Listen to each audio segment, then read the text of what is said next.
દર્શક મિત્રો, આપ જે છો SKS ન્યૂઝ 24 સમાચારની વાત કરીએ તો રાજુલા શહેરમાં અસામાજિક તત્વો દ્વારા દબાણ કરેલ મકાન તોડી પાડવામાં આવ્યું।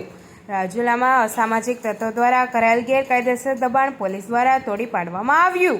રાજુલા ટાઉન વિસ્તારમાં એક અસામાજિક તત્વો દ્વારા ગેરકાયદેસર દબાણ કર્યું। રાજુલા પોલીસ દ્વારા ગેરકાયદેસર દબાણ કરેલ મકાનને તોડી પાડ્યું।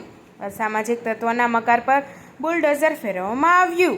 અમરેલી જિલ્લામાં સૌ પ્રથમવાર રાજુલામાં અસામાજિક તત્વોએ કરેલ ગેરકાયદેસર દબાણ પર પોલીસે કાર્યવાહી કરી। આ સાથે ઇન્ચાર્જ PI પલાસ, PSI સહિત મોટી સંખ્યામાં પોલીસ જવાનોનો ચુસ્તપણે બંદોબસ્ત ગોઠવાયો। ગેરકાયદેસર મકાન તોડી પાડી રાજુલા પોલીસે કાર્યવાહી હાથ ધરી હતી। SKS news 24 Rajula.